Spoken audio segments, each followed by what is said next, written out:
वंदे कृष्णम जगतगुरुम।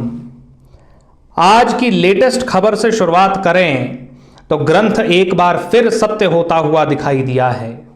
ग्रंथ के भाग 1 में स्पष्ट लिखा हुआ था कि दुनिया में चाहे कितने भी युद्ध के फ्रंट खुल जाएं, मगर जब तक एक देश युद्ध में सम्मिलित नहीं होगा तब तक विश्व युद्ध शुरू नहीं हो सकता। वो देश है इजराइल। ग्रंथ का वचन स्पष्ट ये कहता है कि जब इजराइल युद्ध में शामिल हो जाए, जब युद्ध इजराइल की तरफ से शुरू हो जाए, तब आप ये मान लेना कि कलयुग का तीसरा सबसे भयंकर युद्ध और संसार का चौथा महायुद्ध यानी कि तृतीय विश्व युद्ध शुरू हो चुका है। आज इजराइल के प्रधानमंत्री ने स्वयं घोषणा कर दी है कि हम युद्ध में हैं। अब जिन लोगों को मालिका आदि ग्रंथों पर विश्वास नहीं था, वे अपना माथा पीट सकते हैं। भक्तों के लिए प्रसन्नता का समय है, क्योंकि अंतिम कालखंड की शुरुआत हो चुकी है, चतुर्थ महायुद्ध प्रारंभ हो चुका है। चलिए आज के डिस्कशन को शुरू करते हैं। क्या होगा उन लोगों का जो भक्त भी हैं पर माया में उलझे भी हैं?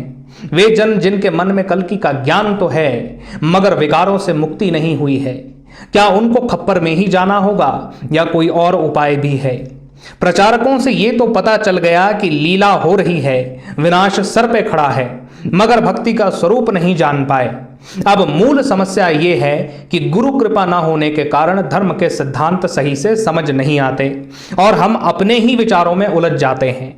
हमें सिखा दिया गया है कि कुछ मत मांगो। नाम साधना से अगर आप सांसारिक वस्तु मांग रहे हो तो आप अपराधी हो।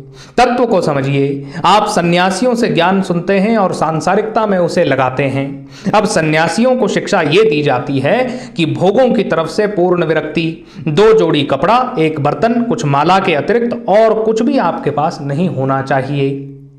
परंतु आप तो सांसारिक जीव हैं, आपको तो परिवार की जिम्मेदारी भी पूरी करनी है। ऐसे में हम आप क्या अपराधी हैं?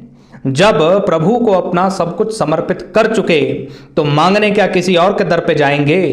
आजीविका चाहिए, जीवन चल सके उसके लिए धन चाहिए, पर राधा गोविंद जी आपसे चाहिए। मन से ये प्रार्थना करने का क्या लाभ है और क्या इससे कुछ होता भी है? जब आप अपने आप धन कमाते हैं अपने पराक्रम से, तो थोड़ा सा धन आने पर ही धनाभिमान होने लगता है, मन में अहंकार पनपने लगता है। करके देख लीजिए, आप स्वयं जान जाएंगे। प्रामाणिक सत्य है ये कि ईश्वर से रुचि कम होने लगेगी। पहले नियम से 2 वक्त संध्या पूजा करते थे, अब टाइम नहीं है क्योंकि ऑफिस जाना है, बिजनेस पे जाना है। जब प्रभु से मांगोगे तब क्या होगा? तब धनाभिमान नहीं होता, माया छू भी नहीं पाती। उधर जितना धन मिलता जाएगा नाथ से उतने दूर होते जाओगे और यहां जितना मिलेगा उतनी भक्ति बढ़ती जाएगी कि प्रभु ने इस बार इतना दे दिया। क्या बात है!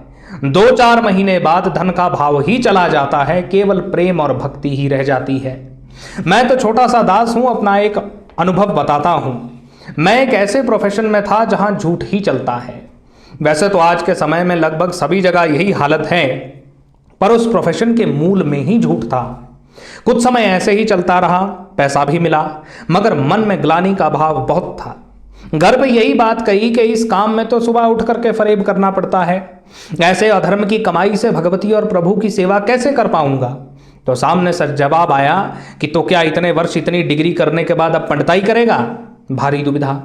आखिर नाथ के दर के सिवा हमें कहाँ ठौर है? हमने काम बंद तो कर दिया, घर पे बैठ तो गए कि गोविंद अब तू देख ले, पैसे मिलेंगे तो तू ही देगा, अन्यथा जो तू चाहेगा सो होगा। क्योंकि अवतार आ रहा है हम ये जानते थे और ये अधर्म हम अब कर नहीं सकेंगे, ये भी हम अच्छी तरह मान चुके थे। 4 से 5 महीने बीत गए, कुछ नहीं हुआ। अब तो मानो ताने और प्रवचन इतने मिलने लगे कि भैया क्या ही बताएं। एक दिन चल दिए थे हम, फिर लीला हो गई। गुरुमुख से आज्ञा हो गई कि ज्ञान जो प्राप्त किया है उसका प्रचार करो।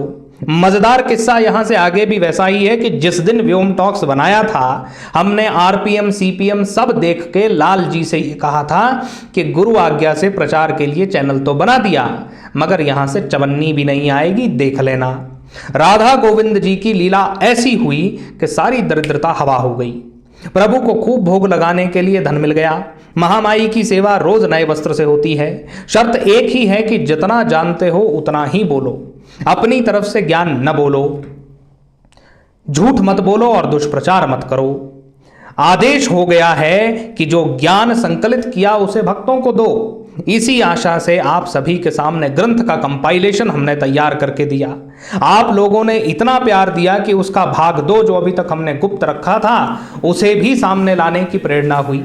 भाग 1 ने कैसे लोगों का जीवन परिवर्तित किया है यह हमने प्रत्यक्ष देखा है।